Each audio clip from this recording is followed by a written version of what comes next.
ഇനി നമ്മൾ തെരഞ്ഞെടുപ്പ് വാർത്തകളിലേക്ക് കൂടുതൽ വിശദമായി കടക്കുമ്പോൾ അവിടെ ഓരോ ജില്ലയിലും ഓരോ നിയമസഭാ മണ്ഡലങ്ങളിലും വിജയം ഉറപ്പിക്കുവാനുള്ള അശ്രാന്ത പരിശ്രമത്തിൽ ആണ് ഓരോ രാഷ്ട്രീയ പാർട്ടികളും. മുന്നണി സംവിധാനത്തിൽ നിന്നുകൊണ്ട് ആ മുന്നണിയിലെ സീറ്റുകൾ വെച്ചു മാറിക്കൊണ്ടൊക്കെ വിജയ സാധ്യതകൾ കൂടുതൽ ഊട്ടിയുറപ്പിക്കുകയാണ് മുഖ്യധാര രാഷ്ട്രീയ പാർട്ടികൾ.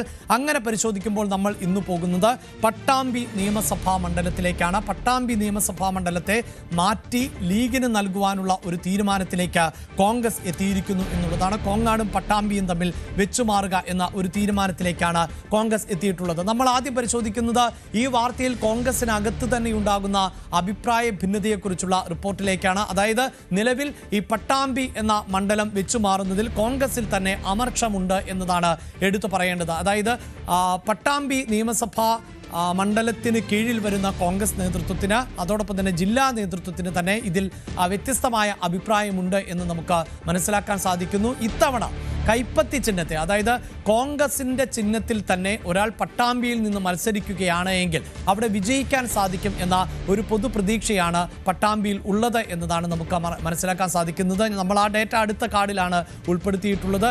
അതിൽ ലീഗിന് നൽകുന്നതിലുള്ള ശക്തമായ എതിർപ്പ് പറയുന്നതിനോടൊപ്പം തന്നെ പട്ടാമ്പിയിൽ കൈപ്പത്തി ചിഹ്നത്തിൽ മത്സരിക്കുകയാണ് എങ്കിൽ അവിടെ വിജയക്കൊടി പാറിക്കാം എന്ന ഒരു ആത്മവിശ്വാസം കൂടിയാണ് കോൺഗ്രസ് വെച്ചു പുലർത്തുന്നത് എന്നതാണ് ഇപ്പോൾ മനസ്സിലാക്കുന്നത്. അതുകൊണ്ട് തന്നെ ഇപ്പോഴത്തെ തീരുമാനത്തിൽ ഒരു മാറ്റമുണ്ടാകണം എന്ന ഒരു നിഗമനത്തിലേക്ക്, അതായത് അവിടുത്തെ കോൺഗ്രസ് നേതാക്കൾ ദേശീയ നേതൃത്വത്തെയോ അല്ലെങ്കിൽ സംസ്ഥാന നേതൃത്വത്തെയോ ഒക്കെ ഇക്കാര്യങ്ങൾ ബോധിപ്പിക്കാൻ തയ്യാറെടുക്കുന്നു, തീരുമാനം പുനഃപരിശോധിക്കണം എന്ന ഒരു ആവശ്യത്തിലേക്ക് അവർ പോകുന്നു എന്നതാണ് നമുക്ക് മനസ്സിലാക്കാൻ സാധിക്കുന്നത്. അതായത് കോൺഗ്രസിൽ ധാരണയായിട്ടുണ്ട് പട്ടാമ്പി സീറ്റ് ലീഗിന് നൽകാൻ എന്ന് പറയുമ്പോൾ പോലും കോൺഗ്രസിലെ ഒരു വിഭാഗത്തിന് അതിൽ അതൃപ്തിയുണ്ട് എന്നതാണ് വസ്തുത. അതുകൊണ്ട് തന്നെ ആ വിശദാംശങ്ങൾ നമുക്ക് CV അനുമോദിലേക്ക് പോകാം.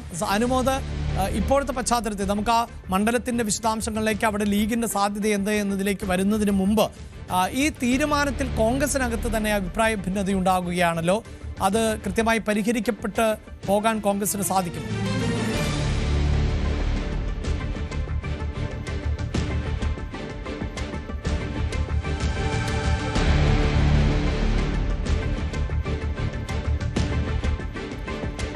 CV അനുമോദിലേക്ക് വരാം. ചില സാങ്കേതിക പ്രശ്നങ്ങൾ ഉണ്ട്. പ്രധാനപ്പെട്ട നീക്കങ്ങൾ ആണ് കോൺഗ്രസിൻ്റെയും ലീഗിൻ്റെയും ഒക്കെ ഭാഗത്ത് നിന്ന് ഉണ്ടാകുന്നത്. കഴിഞ്ഞ നിയമസഭാ തെരഞ്ഞെടുപ്പിൽ പട്ടാമ്പിയിൽ CPIയുടെ സ്ഥാനാർത്ഥിയാണ് വിജയിച്ചത്. മുഹമ്മദ് മുഹ്സിൻ ആയിരുന്നു വിജയിച്ചത്. ഏതാണ്ട് 17,000-ലധികം വോട്ടുകൾക്ക് 2021 നിയമസഭാ തെരഞ്ഞെടുപ്പിൽ വിജയിച്ച സാഹചര്യമുണ്ടായിരുന്നു. കോങ്ങാടും അവിടെ CPIM പ്രതിനിധിക്കാണ് വിജയിക്കാൻ സാധിച്ചത്. അതുകൊണ്ട് തന്നെ മണ്ഡലം വെച്ചുമാറുക എന്ന ഒരു തീരുമാനത്തിലേക്ക് എത്തുകയും അങ്ങനെയാണ് പട്ടാമ്പി വിട്ടു നൽകാൻ തീരുമാനിക്കുകയും ചെയ്തത്. പക്ഷേ അതിലൊരു വിഭാഗത്തിന് അമർഷമുണ്ട്. അത് പരിഹരിക്കപ്പെട്ട് തന്നെ മുന്നോട്ട് പോവുകയും ഈ തീരുമാനത്തിൽ മാറ്റമുണ്ടാകില്ല എന്നുമാണോ പ്രതീക്ഷിക്കേണ്ടത് അനുമോദം?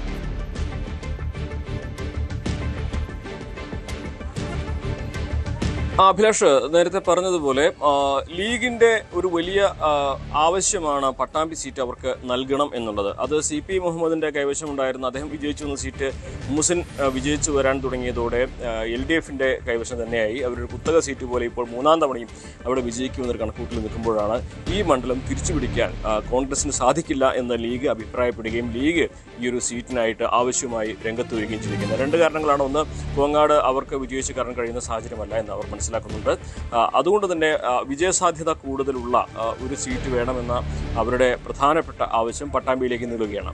പട്ടാമ്പിയുടെ ഇപ്പോഴത്തെ ഈ തദ്ദേശ ഭരണ തെരഞ്ഞെടുപ്പ് കൂടി കഴിഞ്ഞപ്പോൾ അവരെ സംബന്ധിച്ച് UDFന് വലിയ ആത്മവിശ്വാസമാണ്. കാരണം കാലങ്ങളായിട്ട് പട്ടാമ്പിയിൽ UDFന് കിട്ടാതിരുന്ന വിളയൂരും അതുപോലെയുള്ള മറ്റ് പഞ്ചായത്തുകളൊക്കെ മുതുതലയൊക്കെ അവർക്ക് ലഭിക്കുന്ന ഒരു സാഹചര്യമുണ്ടായി. ഇത് കോൺഗ്രസിനെയും മുസ്ലിം ലീഗിനെ സംബന്ധിച്ച് വലിയ ആത്മവിശ്വാസം നൽകുന്ന ഒരു സാഹചര്യമാണ് നിലവിൽ പട്ടാമ്പി ഉള്ളത്. അവിടെ പ്രധാനമായിട്ടും ലീഗും കോൺഗ്രസും തമ്മിൽ ഇക്കാര്യത്തിൽ താഴെ തട്ടിൽ പോലും ധാരണയായിട്ടില്ല എന്നതാണ് വസ്തുത. കോങ്ങാടും പട്ടാമ്പിയും വെച്ച് മാറണമെന്ന ലീഗിൻ്റെ സമ്മർദ്ദത്തോട് കോൺഗ്രസിൻ്റെ ഒരു വിഭാഗം അനുഭാവപൂർവ്വമുള്ള നിലപാട് സ്വീകരിക്കുമ്പോഴും താഴെ തട്ടിൽ അതിനോട് അനുകൂലിക്കുന്ന നിലപാടല്ല. ഈ തദ്ദേശ ഭരണ തെരഞ്ഞെടുപ്പിലെ റിസൾട്ട് കൂടി വന്ന സാഹചര്യത്തിൽ കോൺഗ്രസിൻ്റെ നേതൃത്വം ഉണ്ടായിരിക്കുന്നു എന്ന് തന്നെയാണ് പ്രധാനപ്പെട്ട ഒരു കാര്യം. രണ്ട് പേരുകൾ കോൺഗ്രസിൻ്റെ ഇത്തവണ പട്ടാമ്പി നഗരസഭാ ഭരണം UDFന് തിരിച്ചുപിടിക്കാൻ സഹായിച്ച TP ഷാജിയുടെ പേരാണ് കോൺഗ്രസിന് മുൻപിൽ അവിടെ മുന്നോട്ട് വെച്ചിരിക്കുന്നത്. അങ്ങനെ ഒരു ആവശ്യമാണ് അവർ മുന്നോട്ട് വെച്ചിരിക്കുന്നത്. ടി പി ഷാജി മത്സരിപ്പിക്കുന്ന ഒരു ആവശ്യമാണ്.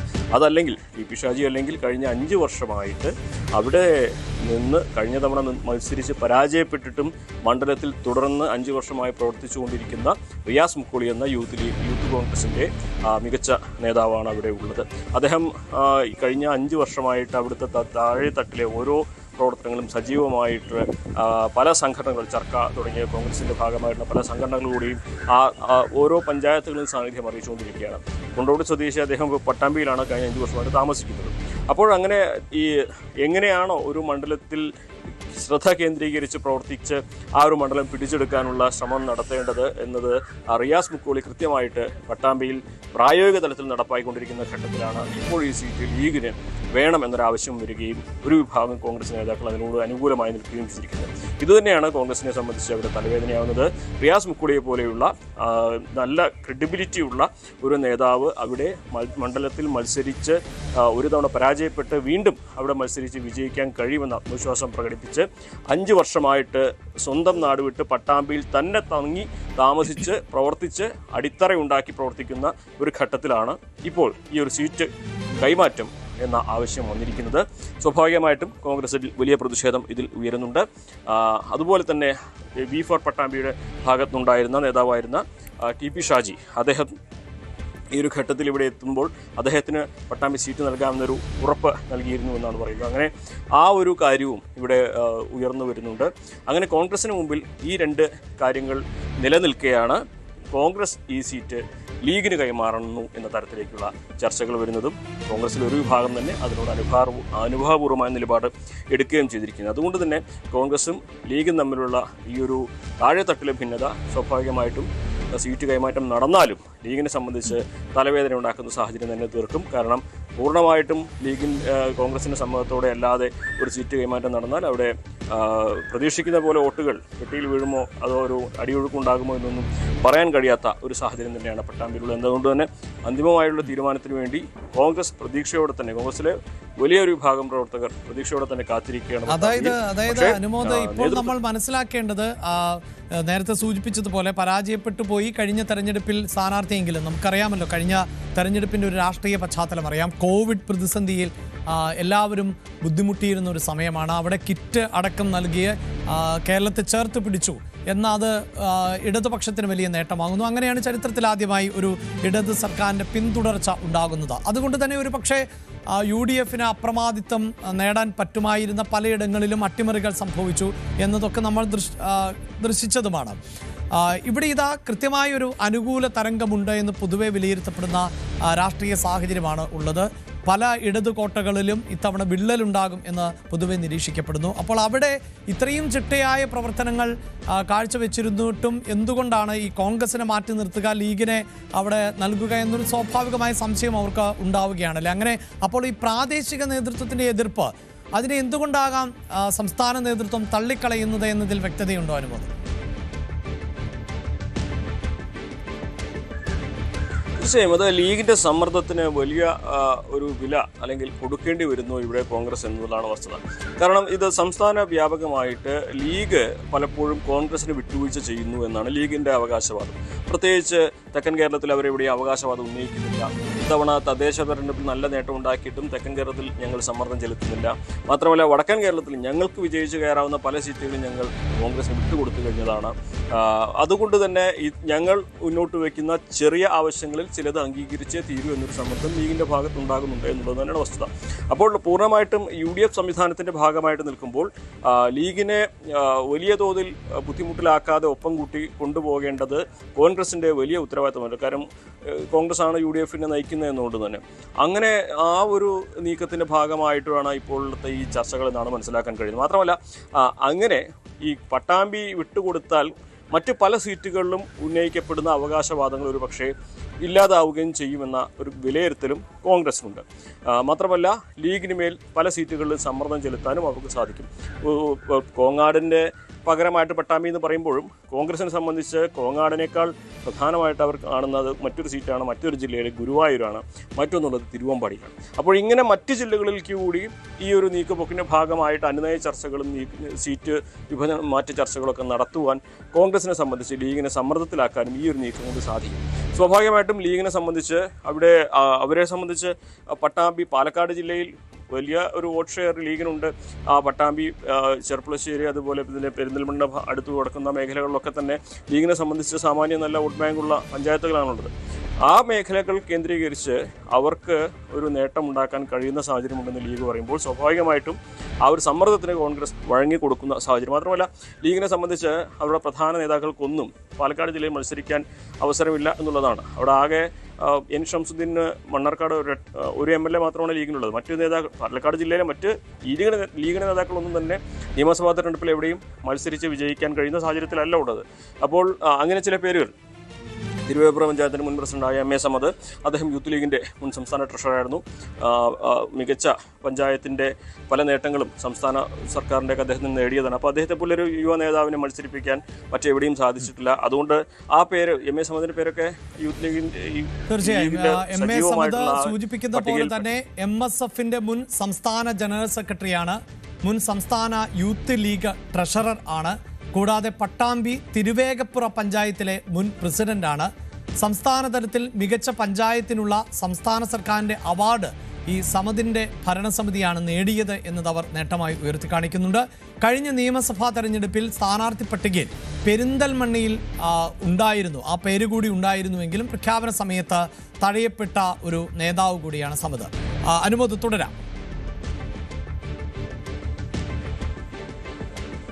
തീർച്ചയായും അത് തന്നെയാണ് ഈ സമദിനെ പോലെയുള്ള മികച്ച ഒരു രാഷ്ട്രീയ പാരമ്പര്യമുള്ള, അതേപോലെ തൻ്റെ പ്രതിഭ തെളിയിച്ചാൽ രാഷ്ട്രീയമായിട്ട് തനിക്ക് കഴിവുണ്ടെന്ന് തെളിയിച്ചു കഴിഞ്ഞ നേതാക്കൾക്കൊക്കെ പ്ലേസ്മെൻറ്റ് കൊടുത്തേ തീരൂ ലീഗിനെ സംബന്ധിച്ച്. അതിന് പാലക്കാട് ജില്ലയിൽ മറ്റൊരു സീറ്റും ഇല്ല. അതൊരു കോങ്ങാട് മത്സരിച്ച് കഴിഞ്ഞാൽ സ്വാഭാവികമായിട്ടും ലീഗിൻ്റെ ഒരു നേതാക്കൾ, ഈ പറയപ്പെട്ട നേതാക്കൾക്കൊന്നും അവിടെ മത്സരിക്കാൻ കഴിയാത്ത സാഹചര്യമുണ്ട്. അപ്പോൾ കൃത്യമായിട്ട് മത്സരിക്കാൻ വിജയസാധ്യതയുള്ള സീറ്റ് തന്നെ നൽകി ഇവരെ സഭയിലേക്ക് എത്തിക്കേണ്ടത് ഒരു ലീഗിന്റെ വലിയൊരു ആവശ്യമാണ്. മാത്രമല്ല മറ്റൊരു കാര്യം കൂടി നമ്മൾ പറയേണ്ടതുണ്ട്. പാലക്കാട് ജില്ലയിലെ നാരായമംഗലത്തിൻ്റെത് അല്ലേ? തീർച്ചയായും മരക്കാർ മാരായമംഗലത്തിൻ്റെ പേരും കാലങ്ങളായിട്ട് അദ്ദേഹം 4 പതിറ്റാണ്ടായിട്ട് അവിടെ പ്രവർത്തിക്കുന്ന ആളാണ്. UDF ജില്ലാ ചെയർമാനാണ്. അപ്പോൾ ഈ എൻ ഷംസുദ്ദീൻ മലപ്പുറം ജില്ലക്കാരനായതുകൊണ്ട് തന്നെ പാലക്കാട് മുസ്ലിം ലീഗുകാർക്ക് വലിയ തോതിൽ തന്നെ അത് വലിയൊരു വിഷയമാക്കി കൊണ്ടുവന്നത് നമ്മൾ കഴിഞ്ഞ ദിവസം ചർച്ച ചെയ്തതാണ്. അപ്പോൾ പാലക്കാട് ജില്ലയിൽ നിന്നുള്ള ഒരു നേതാവിനെ പാലക്കാട് വിജയിക്ക് കഴിയുന്ന സീറ്റിൽ വിജയിപ്പിച്ചെടുക്കേണ്ടത് പാലക്കാട്ടെ മുസ്ലിം ലീഗിൻ്റെ വലിയൊരു അഭിമാന പ്രശ്നവും അവരുടെ ആവശ്യവുമാണ്. ആ ഒരു സമ്മർദ്ദത്തിന് മുകളിലാണ് പട്ടാമ്പി സീറ്റിന് വേണ്ടി അവർ ഇത്രയും സമ്മർദ്ദം ചെലുത്തുന്നതും. നേരത്തെ അഭിലാഷ് സൂചിപ്പിച്ച മരക്കാർ മാരായമംഗലത്തിൻ്റെ പേരും ഇവിടെ സജീവമായിട്ട് ചർച്ചയിൽ നിൽക്കുന്നത്. സൂചിപ്പിക്കുന്ന പോലെ തന്നെ നിലവിലെ ലീഗ് ജില്ലാ പ്രസിഡന്റാണ്, ജില്ലാ UDFന്റെ ചെയർമാനാണ്. കഴിഞ്ഞ 4 പതിറ്റാണ്ടിലേറെ പൊതുപ്രവർത്തന രംഗത്ത് സജീവമായി നിൽക്കുന്ന ആളാണ്. ഈ തദ്ദേശ തെരഞ്ഞെടുപ്പിൽ തന്നെ ജില്ലയിലെ ഏറ്റവും വലിയ നിലയിൽ ജനപ്രതിനിധികളെ വിജയിപ്പിച്ചെടുക്കുന്നതിൽ മുന്നിൽ നിന്ന നേതാവ് കൂടിയാണ്. കഴിഞ്ഞ 50 വർഷത്തിലേറെയായി LDF കുത്തകയാക്കി വെച്ച പഞ്ചായത്തായിരുന്നു നെല്ലായി എന്നത്. ഇക്കുറി അത് UDFന് നേടിയെടുക്കാൻ സാധിച്ചു. അതിലുമെല്ലാം മുന്നിൽ നിന്നത് ഇദ്ദേഹമാണ് എന്ന് പറയുന്നു. ചന്ദ്രിക പത്രത്തിന്റെ ഗവേണിംഗ് ബോഡി അംഗമാണ്, മുൻ ഷൊർണൂർ മെറ്റൽ ഇൻഡസ്ട്രീസ് ചെയർമാനാണ്, നിലവിലെ ലീഗ് ജില്ലാ പ്രസിഡന്റൊക്കെ ആണ് എന്ന നിലയിൽ തന്നെ അദ്ദേഹത്തിന്റെ പ്രവർത്തനങ്ങൾ വലിയ തോതിൽ ജനസമ്മതി ആകർഷിക്കുന്ന ഒന്നാണല്ലേ അനുമോദ്? തീർച്ചയായും മരക്കാർ മാരായമംഗലത്തിൻ്റെ പേര് കാലങ്ങളായിട്ട് ചർച്ച ചെയ്യുന്ന ഒരു പേര് കൂടിയാണ്. നേരത്തെ എൻ ഷംസുദ്ദീൻ വരുന്നതിന് മുൻപ് മണ്ണാർക്കാടേക്ക് അദ്ദേഹത്തിൻ്റെ പേര് സജീവമായ ചർച്ചയിലുണ്ടായിരുന്നതാണ്. അപ്പോൾ അദ്ദേഹത്തെ അത്ര പെട്ടെന്ന് എവിടെയെങ്കിലും ഒരു തോൽക്കുന്ന സീറ്റിൽ മത്സരിപ്പിക്കാൻ മുസ്ലിം ലീഗിന് താല്പര്യമില്ല എന്നുള്ളതാണ് അദ്ദേഹത്തിന് പേരും ഈ ഒരു പട്ടാമ്പിക്ക് വേണ്ടി സജീവ ചർച്ചയിൽ വരാനുള്ള കാരണം. മൂന്നാമതൊരു പേര് കൂടി മുസ്ലിം ലീഗ് മുന്നോട്ട് വയ്ക്കുന്ന അബ്ദുൾ റഷീദ് തങ്ങളെയാണ്. അദ്ദേഹവും സംസ്ഥാന മുസ്ലിം ലീഗിൻ്റെ പ്രവർത്തക സമിതി അംഗമാണ്, മാത്രമല്ല വ്യവസായിയാണ്. ഈ പട്ടാമ്പി നഗരസഭ ഇത്തവണ തിരിച്ചു പിടിക്കുക എന്നുള്ള അദ്ദേഹത്തിൻ്റെ നേതൃത്വത്തിൽ വലിയ പങ്ക് വഹിക്കാൻ സാധിച്ചിട്ടുണ്ട്. അപ്പോൾ അദ്ദേഹത്തിൻ്റെ പേരും മുസ്ലിം ലീഗിൻ്റെ ഈ പട്ടികയിൽ ലീഗിന് സീറ്റ് കിട്ടുകയാണെങ്കിൽ മത്സരിക്കാൻ സാധ്യതയുള്ള പ്രധാനപ്പെട്ട 3 പേരുകളാണ് നമ്മൾ പങ്കുവച്ചിട്ടുള്ളത്. അപ്പോൾ ഇവരെയൊക്കെ സംബന്ധിച്ച് മലപ്പുറം ജില്ലയിൽ നിന്ന് ഉള്ള തിരൂരിൽ നിന്നുള്ള എൻ ഷംസുദ്ദീൻ മണ്ണാർക്കാട് തുടരുന്ന ഒരു സാഹചര്യത്തിൽ പാലക്കാട്ടെ ഒരു മുസ്ലിം ലീഗ് നേതാവിന് ജയിക്കാൻ കഴിയുന്ന ഒരു സീറ്റിൽ മത്സരിപ്പിച്ച് സഭയിൽ എത്തിക്കേണ്ടതുണ്ട് എന്നൊരു ആവശ്യം മുസ്ലിം ലീഗിനെ സംബന്ധിച്ച് പാലക്കാട് ജില്ലയിൽ മുസ്ലിം ലീഗിനെ സംബന്ധിച്ച് വലിയ തോതിൽ തന്നെ അവർ സമ്മർദ്ദം ചെലുത്തുന്നുണ്ട്. ആ ഒരൊറ്റ സമ്മർദ്ദം തന്നെയാണ് കോൺഗ്രസിൽ നിന്ന് ഈ സീറ്റ് ലീഗിന് വിട്ടുകൊടുക്കുന്നതിനെ ചർച്ചകൾ സജീവമാക്കി നിർത്തുന്നതും. പക്ഷേ അവിടെ കാര്യങ്ങൾ അത്ര എളുപ്പമല്ല. കോൺഗ്രസിനുള്ളിൽ നേരത്തെ ഞാൻ പറഞ്ഞ റിയാസ് മുക്കോളിയൊക്കെ 5 വർഷമായിട്ട് തോറ്റ മണ്ഡലത്തിൽ തീർച്ചയായും അവിടെ എന്തായാലും ലീഗിന് അത്ര എളുപ്പമാണോ എന്ന് ചോദിക്കുമ്പോൾ മറ്റൊരു പേര് കൂടിയുണ്ട്. അത് അബ്ദുൾ റഷീദ് തങ്ങളുടേതാണ്. അദ്ദേഹം പ്രമുഖ വ്യവസായിയാണ്, മുസ്ലിം ലീഗ് പ്രവർത്തക സമിതി അംഗമാണ്. പട്ടാമ്പി നഗരസഭ ഇത്തവണ തിരിച്ചുപിടിച്ചതിൽ നേതൃപരമായ പങ്കുവഹിച്ച ആൾ കൂടി എന്നതാണ് ഈ പേര്, അബ്ദുൾ റഷീദ് തങ്ങളുടെ പേരുകൂടി പരിഗണിക്കപ്പെടുന്നത് എന്നതാണ് മനസ്സിലാക്കാൻ സാധിക്കുന്നത്. നിലവിൽ ഈ പേരുകളെല്ലാം പരിഗണിക്കുമ്പോൾ പോലും പട്ടാമ്പി ലീഗിന് മാറ്റുന്നതിൽ അല്ലെങ്കിൽ ലീഗിന് നൽകുന്നതിൽ വലിയ എതിർപ്പ് നിലനിൽക്കുകയാണ്. എന്തായാലും ഉടൻ തന്നെ ഇതിലൊരു അന്തിമ തീരുമാനം ഉണ്ടാകുമെന്ന് വേണമല്ലേ പ്രതീക്ഷിക്കാൻ? അനുമോദം. തീർച്ചയായും അഭിലാഷ്, ഇത് ചർച്ച അധികം നീട്ടിക്കൊണ്ടുപോകാൻ ലീഗിനെ സംബന്ധിച്ചും കോൺഗ്രസ് സംബന്ധിച്ചും സാധിക്കുന്നതല്ല. നേരത്തെ ഈ മാസം 15-ാം തീയതിയോടെ ഇക്കാര്യങ്ങളൊക്കെ ഒരു അന്തിമ ധാരണയാകും, സീറ്റ് വെച്ച് മാറലിൽ നിന്നായിരുന്നു ഈ ലീഗ് അവകാശപ്പെട്ടിരുന്നത്. പക്ഷേ 27-ാം തീയതിയായിട്ടും ഇതിൽ ചർച്ചകൾ തുടർന്നുകൊണ്ടേയിരിക്കുകയാണ്. ഒരുപക്ഷെ തെരഞ്ഞെടുപ്പ് എപ്പോൾ വേണമെങ്കിലും മാർച്ച് ആദ്യവാരത്തിലേക്ക് പ്രഖ്യാപിക്കുകയാണെങ്കിൽ അതിന് മുമ്പ് തന്നെ ഫെബ്രുവരിയിൽ തന്നെ അടിത്തട്ടിൽ പ്രവർത്തനം തുടങ്ങേണ്ടതായിട്ടുണ്ടാവും. സീറ്റ് വെച്ച് മാറ്റമൊക്കെ സംഭവിച്ചാൽ സ്വാഭാവികമായിട്ടും അതിന് കുറച്ചേറെ സമയവും വേണം. അണികളെ ഇതെല്ലാം ബോധ്യപ്പെടുത്തി താഴെത്തട്ടിൽ വോട്ട് ചോർച്ച ഉണ്ടാകില്ലെന്ന് ഉറപ്പാക്കാൻ ഏത് 2 പാർട്ടികൾക്കാണെങ്കിലും സാഹചര്യങ്ങൾ വേണ്ടതാണ്. അപ്പോൾ 7 ദിവസങ്ങളിൽ തന്നെ ഫെബ്രുവരി ആദ്യവാരത്തിന് മുൻപ് തന്നെ ഈ സീറ്റ് വെച്ച് മാറുന്ന കാര്യത്തിൽ ധാരണ ഉണ്ടാകും. മാത്രമല്ല പട്ടാമ്പി മാത്രമല്ല അവിടെ വിഷയം വരുന്നത്. നമ്മൾ നേരത്തെ ചർച്ച ചെയ്തിരുന്ന കളമശ്ശേരിയും അതേപോലെ കൊച്ചിയും അതുപോലെ തിരുവമ്പാടി സീറ്റിന് വേണ്ടിയുള്ള കോൺഗ്രസ് ഉന്നയിക്കുന്ന ആവശ്യം, അതിന് പകരം നാദാപുരം കോഴിക്കോട് നിന്നുള്ള മറ്റൊരു സീറ്റ് വേണമെന്ന ആവശ്യം, അതുപോലെ തന്നെ തവനൂര് ആവശ്യപ്പെടുന്ന ലീഗിൻ്റെ ആ സമ്മർദ്ദം കോൺഗ്രസ് അംഗീകരിച്ചിട്ടില്ല എന്നുള്ളത് മറ്റൊരു കാര്യം തന്നെയാണ്. മലപ്പുറം ജില്ലയിൽ തവനൂർ വിട്ടുപോകാൻ കഴിയില്ല എന്ന നിലപാട് തന്നെയാണ് കോൺഗ്രസ് ഉള്ളത്. അങ്ങനെ സീറ്റ് വെച്ച് മാറ്റം പല തലങ്ങളിൽ പൂർത്തീകരിക്കേണ്ടതുണ്ട്. പക്ഷേ ഇവിടെ ഏറ്റവും കീറാമുട്ടിയായി കിടക്കുന്ന ഒന്ന് പട്ടാമ്പി സീറ്റ് തന്നെയായിരിക്കും. ഇതേ ചൊല്ലിയുള്ള തർക്കങ്ങൾ ഇനി സീറ്റ് വിട്ടുകൊടുത്താലും കാല് വാരുമോ എന്നുള്ള പേടി, അഥവാ കോൺഗ്രസിൻ്റെ കൈവശം ഉണ്ടായിരുന്ന സീറ്റ് ലീഗിന് വിട്ടുകൊടുത്താലും അവിടെ ലീഗിന് വിജയിച്ചു കയറുമോ എന്നുള്ള ചോദ്യമൊക്കെ ഉയരും. കാരണം കോൺഗ്രസിനെ സംബന്ധിച്ച് അത്രമാത്രം വലിയ ഒരു ആവശ്യമായിട്ട് തന്നെയാണ് ഈ സീറ്റ് നിലനിർത്തുക എന്നത് അവർ മുന്നോട്ട് വച്ചിരിക്കുന്നത്. അഭിലാഷ്, യെസ്, എന്തായാലും പട്ടാമ്പിയും കോങ്ങാടും വെച്ച് മാറുമ്പോൾ അതിൽ ചില എതിർപ്പുകൾ ഉണ്ട്, പ്രത്യേകിച്ച് പ്രാദേശിക നേതൃത്വത്തിന്, പട്ടാമ്പിയിലെ കോൺഗ്രസ് നേതൃത്വത്തിന് എന്നതാണ്. കാരണം അവിടെ കൈപ്പത്തി ചിഹ്നത്തിൽ മത്സരിച്ചാൽ ഇത്തവണ വിജയം ഉറപ്പ് എന്നതാണ് ഈ പ്രാദേശിക നേതൃത്വം പറയുന്നത്. കൂടുതൽ വാർത്തകൾക്ക് News 18 Keralam YouTube channel subscribe ചെയ്യുക.